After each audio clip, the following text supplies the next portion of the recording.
Con tantas historias que se crean en internet, verdaderas o falsas, desde creepypastas hasta descripciones de una realidad que pocos han vivido. Enigmas, misterios, mitos o leyendas. Fe o razón, religión o verdad. Bienvenidos a Enigmas EDN, un programa en el cual sábado a sábado nos enfocaremos en mostrarles a ustedes la verdad detrás de cada mito.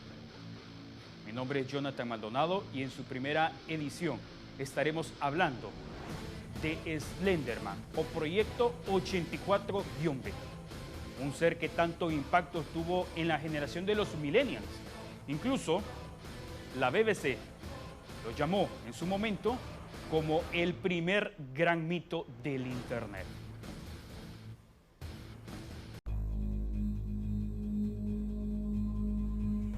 Slenderman es un personaje ficticio que se originó como creepypasta en los foros del portal especializado Something Awful en el año 2009. Antes de continuar, partamos de lo básico. ¿Qué es creepypasta? Son historias cortas de terror recogidas y compartidas a través del internet con la intención de asustar o inquietar al lector. El nombre proviene de la jerga de internet copy-paste, que se refiere al texto que ha sido copiado y pegado por los usuarios en los foros de discusión en múltiples ocasiones, que a su vez ahora son conocidos como un tipo de relato de terror del género colaborativo. Slenderman, que traducido al español significa el hombre delgado, es un ser antropomórfico entre 2 y 4 metros de largo. Sus extremidades son larguísimas y su rostro es una máscara pálida sin facciones, con el objetivo de editar fotografías para que tuvieran entidades sobrenaturales. El 10 de junio, un usuario con el nombre de Victor Search, cuyo nombre es Eric Knudsen, contribuyó con 2 imágenes en blanco y negro de grupos de niños a los cuales añadió una figura espectral, alta y delgada, vestida con un traje negro. Las entradas previas consistían solamente en fotografías.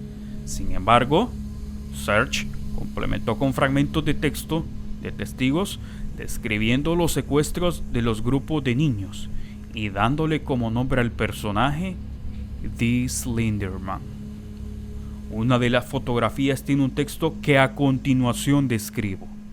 No queríamos oír, no queríamos matarlo, pero su persistente silencio y sus brazos extendidos nos horrorizaban y nos confortaban al mismo tiempo. 1983, fotógrafo desconocido y dado por muerto.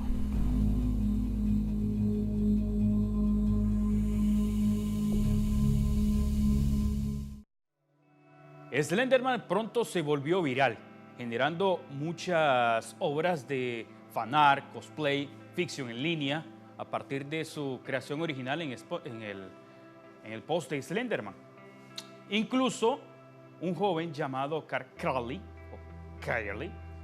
él en su primer largometraje, porque es un estudiante de filmaciones en Estados Unidos, crea este proyecto, Marble Jones. Lo puede buscar en internet, en específico la página de YouTube. En esta describe cómo en este cortometraje con Slenderman, diferentes filmaciones o aspectos que se van generando.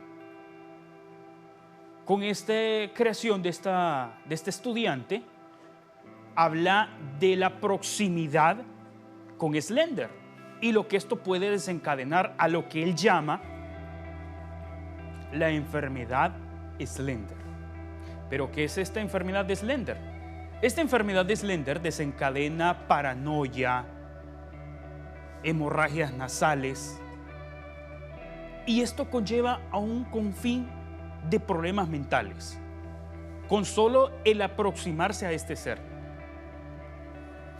Y recalcando lo que dice la BBC, porque incluso hasta con esta cadena internacional que fue filmado, ya pasó de ser el primer mito del Internet a asociarlo con un caso de realidad. ¿Será cierto? ¿Será mentira? En la BBC explican en este reportaje que dos jóvenes matan a una amiga solo por el simple hecho que ellas aducen a la policía que Slenderman se los pidió. Según en lo que ellas declararon ante el juez, que Slenderman les pidió a ellas que mataran a su amigo, si no, las consecuencias iban a ser para sus familias.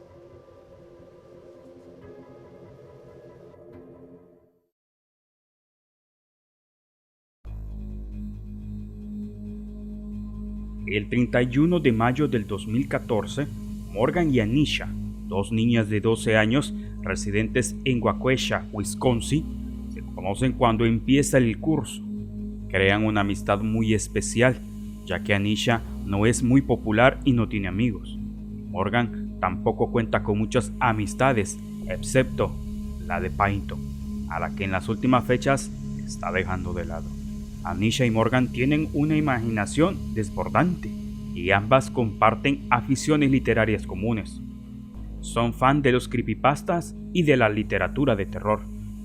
Entre ellas estalla una amistad que retroalimenta sus fantasías.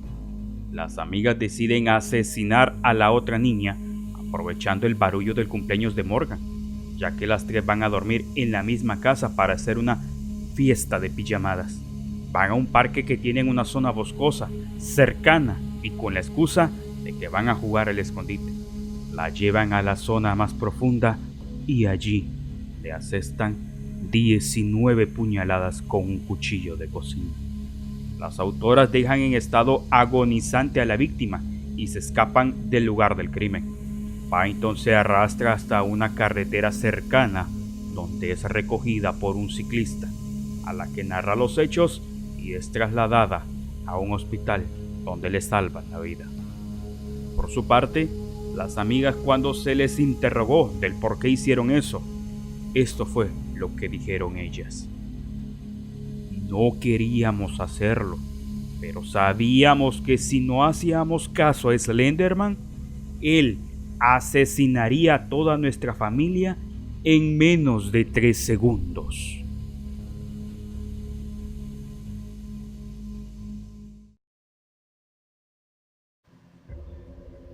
Pero este personaje no solo se hizo famoso en Estados Unidos u otras partes del mundo. Hay unas referencias más antiguas aún. Jeroglíficos egipcios. Imagínese usted de hace cuántos años.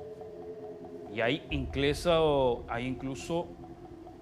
pinturas rupestres de Brasil. Pinturas rupestres de Brasil, que esas datan de hace más de 9.000 años antes de Cristo. Y Slenderman nace en un foro del 2009. Vean ustedes la diferencia de años.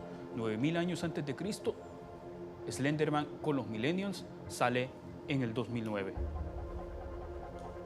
¿Qué piensa usted? ¿Este ser es un invento de los creepypasta?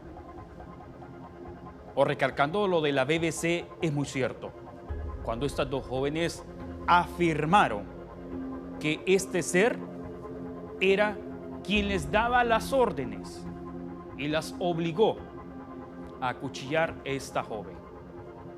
Nosotros vamos a una pausa, pero al regresar seguiremos con este tema de Slenderman. Le invito a usted a que nos comente si ha tenido contacto con seres similares a Slenderman o a otros seres en el folclore hondureño.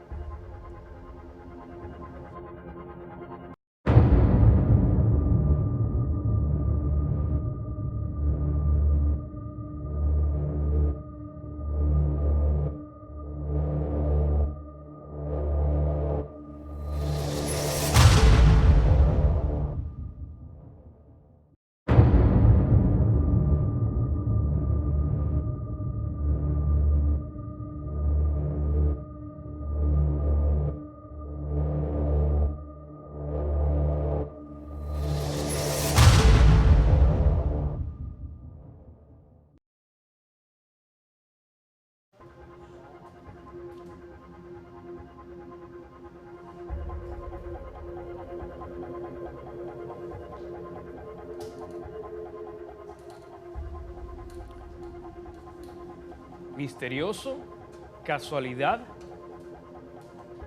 curiosidad, cosas que se dan de la vida. ¿Cómo usted califica estas definiciones que se han dado en diferentes partes del mundo con diferentes civilizaciones para un mismo ser? Slenderman. En uno fue conocido como Grossman, incluso en Japón con ese término. Diferencia de años abismales. ¿Usted qué cree? ¿Será cierto? ¿Será falso? ¿Mito? ¿Razón? Con solo las pinturas rupestres de Brasil ya nos dan una referencia de este ser. Con los jeroglíficos de egipcio nos recalca todavía más esta teoría. Le invito a que igual puede informarse en las diferentes páginas web que existen en la red e informarse sobre los diferentes sitios como también foros y que pueda contribuir.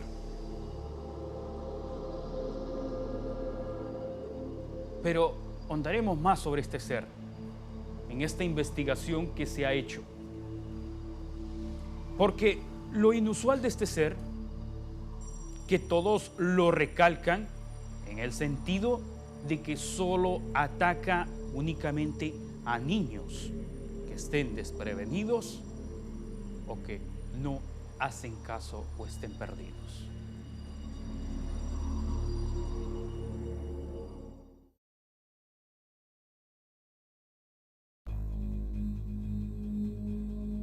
Slenderman no solo fue conocido en la actualidad o desde que se lanzó el internet a través del foro Algo Horrible en el 2009, sino también en la antigüedad, con referencias como The Grossman, en español el hombre alto. Era un humanoide altísimo y aterrador que vivía en los bosques y se llevaba a los niños que se portaban mal. La leyenda es de origen alemán, o bien es falsa, o bien no se puede encontrar información fiable sobre ella en la web, ni siquiera en alemán. Su relación con Slenderman implica unos grados en años en 1540 por Hans. En uno se especifica y escenifica a un caballero medieval luchando contra un esqueleto de extremidades anormalmente largas. En otro, a un esqueleto semejante llevándose a unos niños. Se cree que el esqueleto es una representación de Grossman, supuestamente. Hans desapareció. Creen que se lo llevó este ser, sin razón aparente, en 1543. Los grabados fueron hallados en Hasted Cove a la fecha de 1883. El Nopirabu es un tipo de fantasma de la mitología japonesa. Generalmente aparece como forma humana, sobre todo de bella mujer. Es inofensivo, pero asusta porque sus facciones se van borrando hasta que su rostro se cubre por un blanco intenso como el de Slenderman. Esta identidad es plural, es decir, hablamos de una especie, mientras que Slenderman es una criatura individual única en su clase. El alud no tiene rostro, es mitad humano y mitad demonio, y su origen se remonta a las antiquísimas creencias acadias, sumerias y babilonias. Además, atormenta a los seres humanos mientras duermen y puede paralizarlos si los mira, quitándoles el habla y hasta la conciencia. En la mitología sumeria es un tipo de espíritu o demonio, por lo que su carácter genérico es suficiente para que no tenga sentido compararlo con Slenderman. Entre tanto, en la mitología acadia es uno de los 7 demonios Utikis, hijo de Anu. Siento que en este caso la comparación con Slenderman carece de sentido, porque es un ser puramente mitológico, mientras que Slenderman pertenece al ámbito de la leyenda.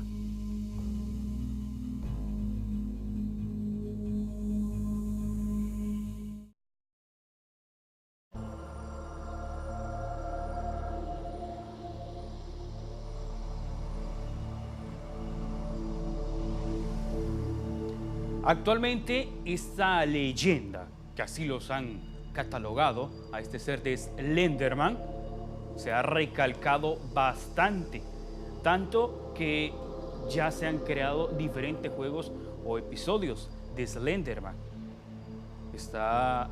Empieza con el bosque, después empieza con el segundo episodio de demencia, el tercer episodio de un manicomio, y así se van sumando episodios a este juego.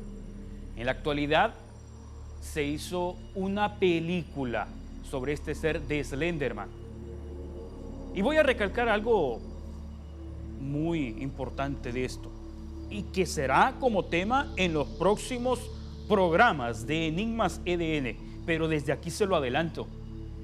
Observe el piso o la cerámica cuando está la música de Slenderman y hace su aparición en una biblioteca. Solo eso puedo darle. Si usted no ha visto la película, se la recomiendo, no para disfrutarla, sino para analizarla, porque allí merito se dan muchas información. Hay que leer, investigar, y le invito a que sus comentarios los puede hacer o los puede enviar al fanpage de EDN. Incluso hay más información de Slenderman en nuestra investigación que hicimos.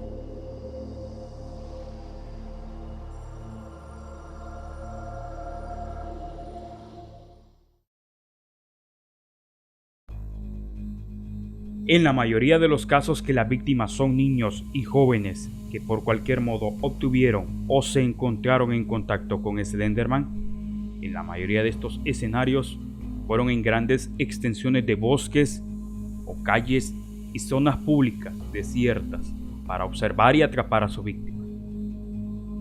Algunos testigos de los afectados describen sus experiencias y testimonios de manera oral o escrita antes o después de lo sucedido, y lo más perturbador es que desaparecen días antes de lo acontecido, la mayoría en situaciones extrañas.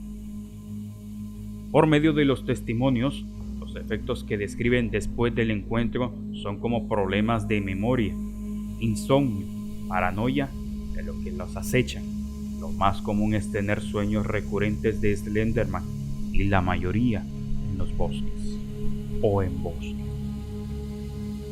También que sufren un tipo de necesidad de dibujar diversos retorcidos, insomnio, paranoia de lo que acechan. Lo más común es tener sueños recurrentes de Slenderman, y la mayoría en bosque.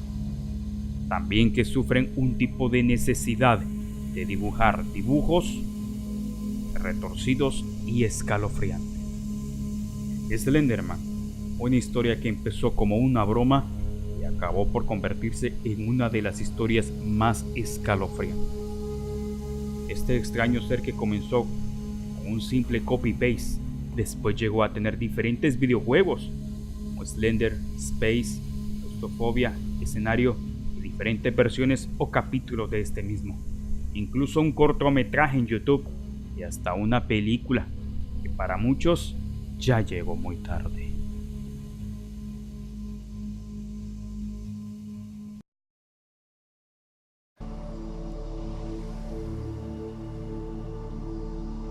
Pero ¿usted qué cree? ¿Este ser es leyenda, es mito?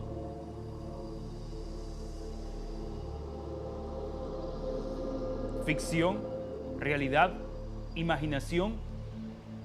O recalcando lo que dijo este diseñador en este foro en el 2009, que por cierto, ya esa información está borrada.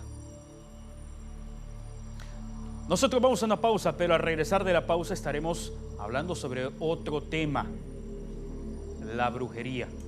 ¿Conoce usted qué es? ¿La ha escuchado? ¿La brujería es buena o mala? Todo esto y más a regresar, pero importante, ¿cree que existe?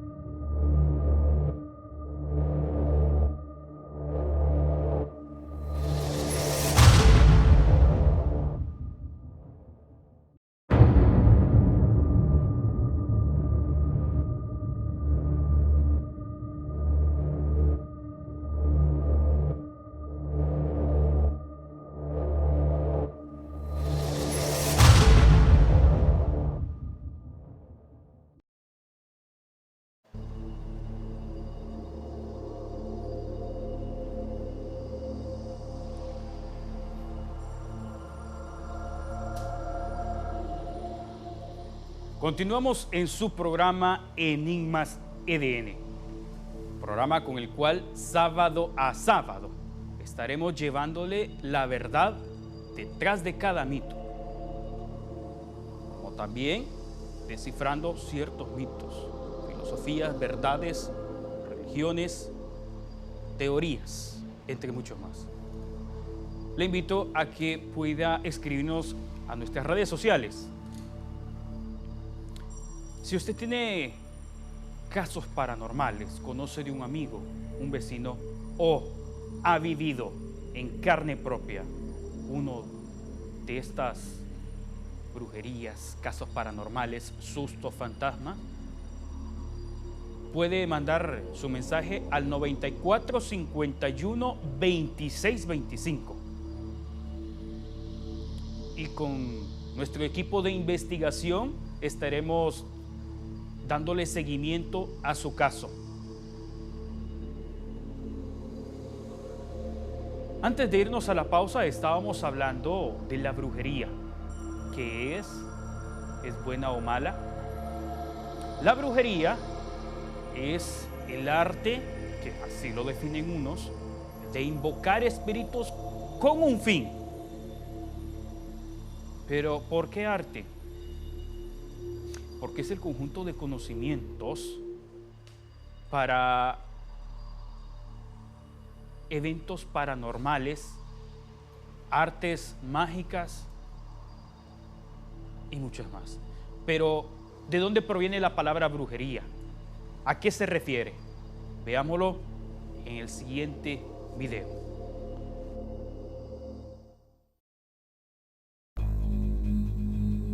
La creencia en la brujería es común en numerosas culturas desde la más remota antigüedad.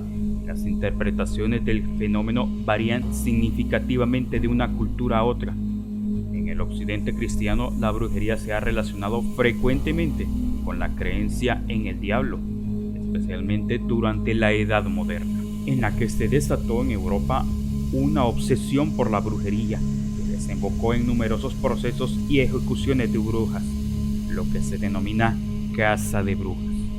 Algunas teorías relacionan la brujería europea con antiguas religiones paganas de la fertilidad, aunque ninguna de ellas ha podido ser demostrada. Las brujas tienen una gran importancia en el folclore de muchas culturas y forman parte de la cultura popular. Si bien este es el concepto más frecuente del término bruja, desde el siglo XX el término ha sido reivindicado por sectas ocultistas y religiones neopaganas como la Wicca, para designar a todas aquellas personas que practican un cierto tipo de magia, sea maléfica o sea benéfica, o bien adeptos de una determinada religión. Es considerada la brujería una forma de espiritismo. Un uso más extenso del término se emplea para designar en determinadas sociedades a los magos o chamanes. Los seres humanos creen en la brujería desde la prehistoria, aunque las interpretaciones del fenómeno cambian según la cultura y la época. En la sociedad occidental, la brujería está asociada a la creencia en el diablo o en demonios, ya que la práctica se asocia con hechizos que buscan causar el mal. Más allá de esta tendencia, en algunos casos también suele hablar de dos tipos de brujerías: una benéfica y maléfica, es decir, magia blanca o magia negra. En última instancia, la práctica de la brujería son similares a las acciones que realizan los magos, los hechiceros y chamanes, ya que todas implican algún tipo de lógica que escapa a lo que se considera normal o natural.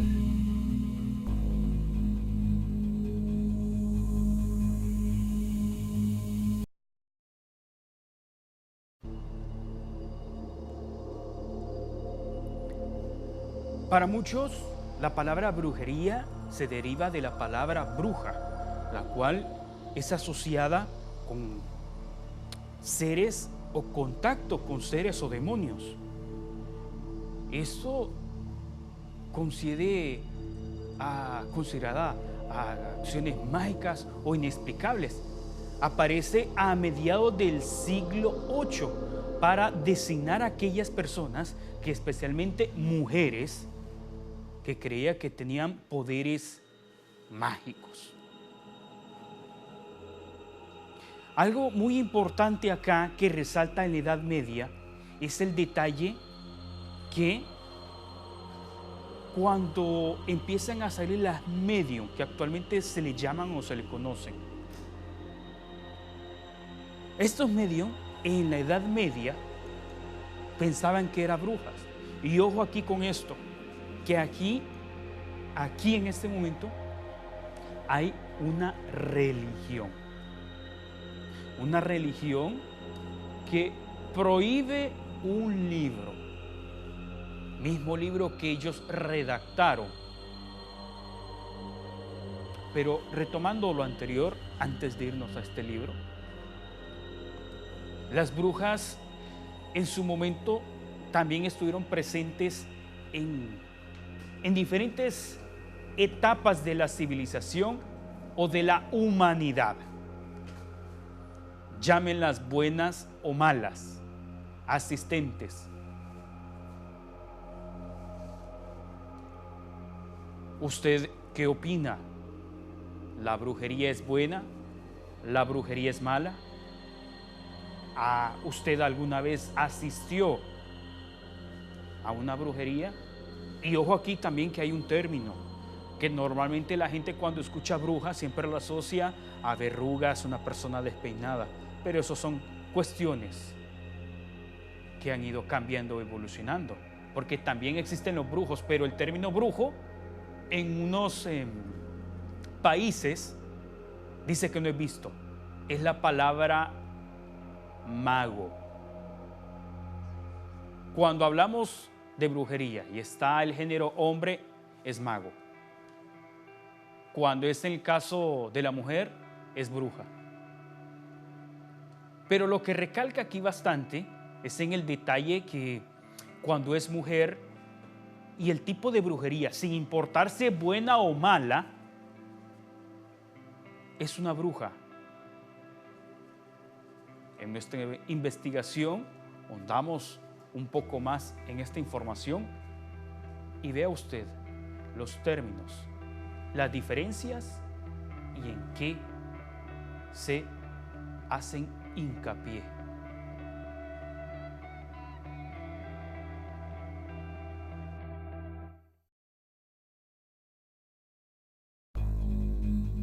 En la antigua Grecia y Roma estaba extendida la creencia en la magia. Existía, sin embargo, una clara distinción entre distintos tipos de magia según su intención. La magia blanca a menudo se realizaba públicamente, era considerada necesaria e incluso existían funcionarios estatales, como los aurores romanos, encargados de esta actividad. En cambio, la magia realizada con fines maléficos era perseguida. Se atribuía generalmente a hechiceras, en latín maleficae, de las que hay numerosas menciones en numerosos autores clásicos. Según estos textos, se creía de que estas hechiceras, que tenían la capacidad de transformarse en animales, que podían volar de noche y que practicaban la magia tanto en provecho propio como por encargo de terceras personas, se dedicaban preferentemente a la magia erótica, aunque también eran capaces de provocar daños tales como enfermedades o tempestades. Se reunían de noche y consideraban como sus protectoras, invocaban en sus conjuros a diosas como Kate, Selene, Diana, entre otras deidades.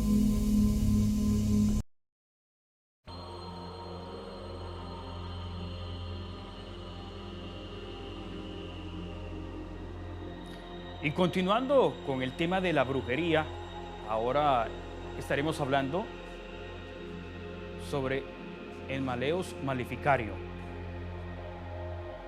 un libro con el cual se hizo famoso bastante en la Edad Media y que le achaca bastante a la Iglesia Católica, considerado es considerado por algunos como una guía para encontrar y matar brujas. Pero estos detalles y más, como también la entrevista a personas, en este caso pastores, de qué opinan de este libro y de la brujería. Pausa y regresamos.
Y siempre con este libro hay algo que voy a recalcar bastante, sobre todo la historia en cuanto a la religión de la Iglesia Católica. Este libro, Maleficario, o El martillo de las brujas, que deriva del latín específicamente, o así ellos lo escribieron y lo asignaron de esa forma, es cuando en un concilio del año 560 y 360, un obispo en el cónclave, dicen ellos que toda persona que tenga contacto o asista a la astrología, adivinación del futuro, prácticamente está desterrada de la Iglesia Católica. Esa persona ya no puede asistir a la Eucaristía, como ellos le llaman. Toda persona que practicaba la astrología en ese momento no era salva, según la Iglesia Católica. Y este libro data de 3 partes, se divide en 3 partes. En la primera habla de la astrología, muerte, conjuros. En la segunda habla de cómo identificar, cómo sanar y cargar el cuerpo. Y el tercero ya está hablando sobre cómo identificar a las brujas. Más descripción, más información en nuestra investigación en este video.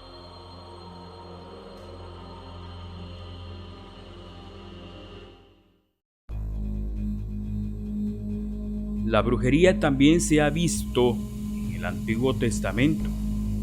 Por ejemplo, en la Torá, el Antiguo Testamento cristiano, no aparece el concepto de bruja con el significado y con las connotaciones que se desarrollaría en el medio europeo. En el Éxodo, lo que se prohíbe concretamente es la magia o hechicería, en hebreo, kashaf, la que susurra, es decir, la práctica de mediante invocar dioses, espíritus o fórmulas mágicas obtenidas gracias al conocimiento y la sabiduría, supuestamente sobrenaturales. Trata de influir sobre personas y acontecimientos futuros. Esto difiere la magia de la adivinación, pues esta última solo trata de descubrir acontecimientos futuros, no de influir en ellos o cambiarlos. Los hechiceros mencionados en la Biblia no son satanistas, sino sacerdotes, más o menos formales de cultos de esa época. Se llamaban así tanto los sacerdotes de Egipto como los de Babilonia y Persia. En la Torá se establece que la hechicería debe de ser castigada con la pena de muerte. A la hechicería no la dejarás viva. Éxodo. Es de notar que al igual que Grecia y Roma, la brujería aparece como una actividad mayoritariamente femenina. De otras citas bíblicas, Levítico, Deuteronomio 18-12, se desprende que la principal actividad de estas hechiceras era la necromancia o invocación a los muertos. En el primer libro de Samuel 28, del 1 al 25, se relata la historia de la bruja de Endor, a la que Saúl, contraviniendo sus propias leyes, recorrió para invocar al difunto profeta Samuel antes de una batalla con los filisteos.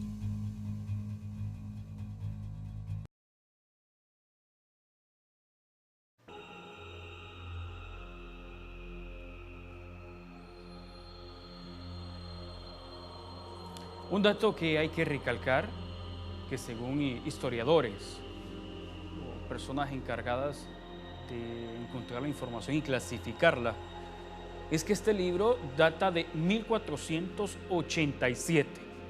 Al menos eso es lo que dan las investigaciones, pero posiblemente sea más antiguo, es decir, con más años de escritura que se hayan hecho anteriormente.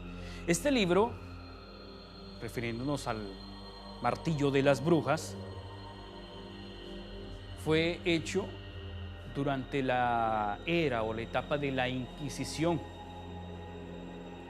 Con esto daban caza a toda persona que, por decirlo de esta forma, la relacionaban con la brujería, actos de brujería, adivinación, astrología o incluso cosas que no tenían nada que ver, desde un simple barro hasta que a hoy lo miramos como algo normal, el caso de las espinillas.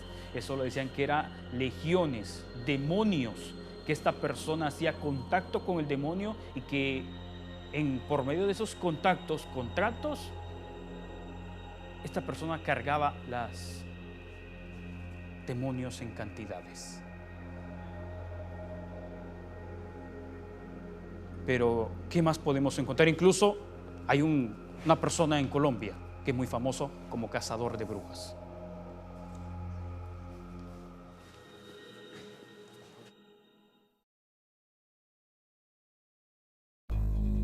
El libro fue resultado de las experiencias que tuvieron dos frailes, Crane y Springer, que fueron enviados a ocuparse de las supersticiones en el norte y el centro de Alemania. En él recopilaron una enorme cantidad de historias que eran presentadas no como supersticiones, sino como hechos reales de comercio con Satán y los poderes de las tinieblas. Supuestamente, las brujas comían y devoraban realmente a los niños, copulaban con demonios, volaban por los aires para acudir en sus encuentros con el Sabbat, atacando al ganado, provocando tormentas y conjuraban los poderes del rayo. Ningún otro libro de su época promovió más una materia que trataba de combatir. Además, el libro muestra una obsesión sobre el tema sexual en relación con las brujas al que alude constantemente. En uno de los capítulos se hacen este tipo de preguntas. ¿Pueden los diablos impedir la impotencia genital? ¿Pueden crear las brujas ilusiones hasta el punto de hacer creer que el miembro viril ha sido separado del cuerpo, sobre la manera como las brujas suelen impedir la capacidad genital? Y así muchos. Tanto el Malleus Maleficario como otros muchos libros que se publicaron en la época contribuyeron en el fundamento de la Casa de las Brujas, que se dio en toda Europa durante la Edad Moderna, especialmente en los siglos XVI y XVII, y que causó la muerte, según algunos cálculos, de unas 60.000 personas.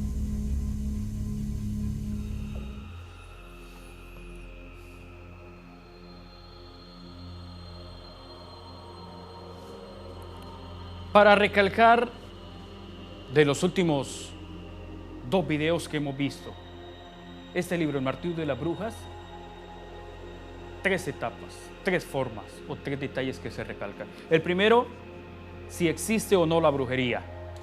El segundo, los tipos de brujería que existen. Y el tercero, cómo enjuiciar, capturar y dar muerte a una bruja. El martillo de las brujas. Este ha sido el tema de Enigmas EDN con el cual hemos estado investigando. Y le invitamos a usted, si ha sabido algo, conoce de personas, familiares o amigos que han tenido que ver algo con la brujería o han sido víctimas de la brujería. El número para contactar es 94 51 26 25. Experiencias, casos paranormales y en nuestro siguiente tema para el próximo sábado, los fantasmas. ¿Existen realmente? ¿Cree usted que son verdaderos o solo son cargas de energía, como dicen otros científicos? Le invito a que pueda escribir tanto al WhatsApp como a mis líneas, a mis redes sociales, líneas personales, donde podemos hacer caso de investigación. Fue un placer haber estado con ustedes. Esto fue Enigmas EDN.